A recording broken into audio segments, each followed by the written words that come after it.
Badan Amil Zakat Nasional bulan Januari telah menerbitkan buku yang berjudul Outlook Zakat 2020. Di dalam buku tersebut dijelaskan tentang potensi, tentang outlook, tentang efektivitas zakat di Indonesia. Setidak-tidaknya di dalam buku tersebut dijelaskan kalau zakat betul-betul digarap di Indonesia, zakat dikelola bahkan dikumpulkan dengan maksimal, maka bisa menyentuh angka potensi zakat yaitu 233,84 triliun rupiah. Namun demikian, tahun 2019 zakat secara nasional dikumpulkan dari Badan Amil Zakat Nasional, baik tingkat pusat, provinsi, kabupaten, kota, bahkan zakat dikumpulkan oleh lembaga amil zakat nasional seperti dompet duafa, rumah zakat, DT peduli, dan lain sebagainya. Maka penghimpunan zakat tahun 2019 kurang lebih 8,1 triliun rupiah. Belum sampai angka 4%. Baru menyentuh 8,1 triliun. Meskipun 8,1 triliun dana zakat terkumpulkan secara nasional, tapi banyak manfaat yang dirasakan oleh bangsa Indonesia. Mereka yang tidak mampu untuk sekolah, ada beasiswa untuk pendidikan. Bahkan ada program satu rumah satu sarjana, bahkan ada program menjadi dokter dan seterusnya. Bahkan banyak orang yang sukses. Ada penelitian yang dilakukan oleh beberapa lembaga zakat, awalnya penerima beasiswa dari tingkat yang terendah SD, MI, sampai perguruan tinggi. Ketika lulus di perguruan tinggi nilainya baik, kemudian dia bekerja. Saat dia bekerja gajinya di atas rata-rata, gajinya pas dihitung cukup nisab, cukup haul, akhirnya dia berzakat di lembaga tersebut. Sehingga ada konsep yang menarik, ada konsep 4M, mengubah mustahik menjadi muzaki. Awalnya dia mustahik, kemudian menjadi muzaki. Awalnya dia berhak mendapatkan zakat, tapi karena dia sadar betapa pentingnya bayar zakat, kemudian dia berzakat. Bahkan zakat juga bisa dikembangkan untuk sektor ekonomi. Sektor ekonomi buat modal usaha. Demikian halnya bisa kita lihat di dalam lintasan sejarah. Pada awal Islam, di dalam Kitabul Amwal telah disebutkan ternyata zakat memiliki peran signifikan, penting sebagai fiskal Islam. Zakat sebagai pendapatan APBN, anggaran pendapatan belanja negara. Bahkan di zamannya Umar bin Abdul Aziz, masyarakat berzakat luar biasa. Ketika baru memimpin, banyak kocar-kacir politik yang luar biasa. Kemiskinan merajalela, kemudian dikumpulkan zakat. Diutuslah diantara gubernur yang bernama Mu'ad bin Jabal ke Yaman, dikumpulkan zakat. Ternyata lambat laun semester pertama dana zakat dikumpulkan, kemudian disalurkan habis 100%. Semester berikutnya ternyata tersisa ada 25%. Semester berikutnya 50% sampai akhirnya 100%. Ada konsep, kenapa kok tidak bisa disalurkan kepada mereka yang berhak? Ternyata sudah berubah statusnya dari mustahik menjadi muzaki. Mustahik itu memiliki mana? Alladzina yastahiquna laha, orang yang berhak mendapatkan dana zakat. Di dalam Al-Quran surah 9 ayat 60 dijelaskan bahwa distribusi zakat untuk 8 mustahik. Di antaranya innamas shadaqatu lil fuqara'i wal masakin wal 'amilina 'alaiha wal mu'allafati qulubuhum wa fir riqab wal gharimin wa fi sabilillah wa ibnis sabil faridatan minallah. Ada 8 mustahik atau 8 asnaf mereka yang berhak mendapatkan dana zakat. Zakat bisa dikelola, dikembangkan, tidak hanya untuk pendidikan, untuk bidang ekonomi. Mereka dikasih modal usaha, jangan dikasih ikannya, kasih kailnya. Inilah konsep pertama dari Lembaga Amil Zakat Nasional Dompet Duafa. Awal-awalnya sebelum segitiga warnanya hijau, awal-awalnya adalah kail. Nah ternyata jangan dikasih ikannya, kasihlah kailnya. Harapannya bahwa mustahik itu bisa menjadi mandiri. Terbukti ternyata banyak penelitian-penelitian mahasiswa tingkat magister, tingkat S1 bahkan sampai tingkat doktoral yang meneliti tentang 4M, mengubah mustahik menjadi muzaki. Ternyata luar biasa. Ada modal pemberdayaan ekonomi dengan berbagai macam nama masing-masing dari lembaga zakat tersebut. Zakat bisa dipakai tidak hanya untuk pendidikan, untuk ekonomi, termasuk juga aktivitas dakwah. Lembaga Dompet Duafa, dari zakat tersebut dikumpulkan, dikirimlah dai-dai ke desa-desa terpencil, desa-desa terisolir, bahkan ke hutan-hutan. Bahkan dikirim juga ke mancanegara sampai ke luar negeri dengan dikirim dengan namanya dai ambasador. Dengan zakat bisa berdaya, sangat luar biasa.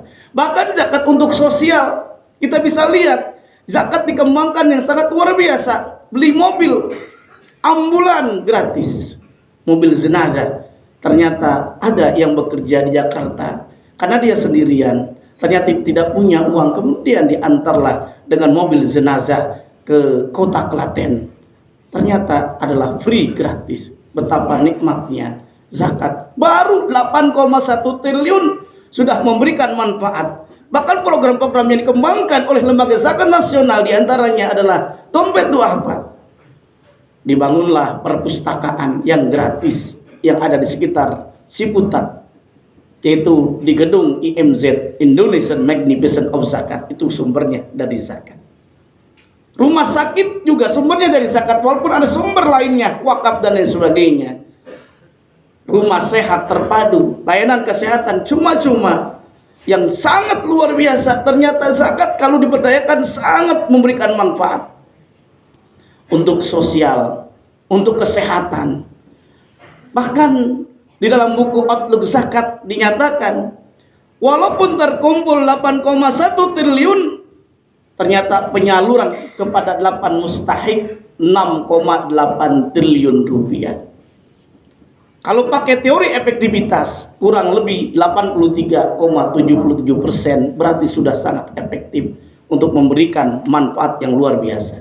Tentunya ada pertanyaan, kok bisa potensi zakat 233,84 triliun, tapi mengapa baru terkumpul kurang lebih 8,1 triliun? Ada jawaban yang dilakukan oleh berbagai macam penelitian. Yang pertama, umat Islam menyangka bayar zakat hanya di bulan Ramadan saja. Bayar zakat hanya zakat fitrah saja. Padahal kalau harta kita cukup nisab, cukup haul, tidak harus nunggu di bulan Ramadan. Dalam hadis Nabi SAW, la zakata hatta yahula alail haul. Tidak wajib zakat sampai harta kita cukup haul dalam hitungan 1 tahun, bukan 1 tahun Masehi, tapi 1 tahun Hijriah, yaitu Komariah. Kalau kita hitung, ternyata kita punya perdagangan zakat cukup nisab, umpamanya di bulan Muharram, jangan tunggu bulan Ramadan. Kalau kita memiliki pertanian, ternyata tidak harus tunggu 1 tahun, yaitu saat panen. Di antaranya dalam surah Al-An'am ayat 141, wa atu haqqahu yauma hasadi, tunaikan zakat saat panen. Kalau orang-orang zaman dahulu bertani boleh jadi setahun sekali, sekarang bisa menjadi setahun 2 kali, bisa menjadi 3 kali. Artinya zakat tidak hanya menunggu di bulan Ramadan, panennya di bulan Muharram ditunaikan di bulan Muharram, panennya Rabiul Awal ditunaikan Rabiul Awal, panennya di bulan Zulhijjah, ditunaikan di bulan Zulhijjah, tidak tunggu bulan Ramadan. Bagaimana dengan gajian yang kita miliki? Ternyata setidak-tidaknya ada dua pendapat ulama. Menurut Muktamar Ulama Internasional di Kuwait tahun 84 menyatakan zakat penghasilan, zakat profesi itu dihitung sesuai dengan diantaranya berdasarkan kepada emas, dihitung setahun sekali. Dihitung sekali cukup nisab 85 gram emas. 1 gram emas kalau kita asumsikan 500.000 rupiah, berarti 500 kali 85 gram emas. Walaupun memang harga emas bisa 600, bisa 700, untuk lebih mudah saja 500 dikali 85 gram emas, berarti kurang lebih 42.500.000 rupiah.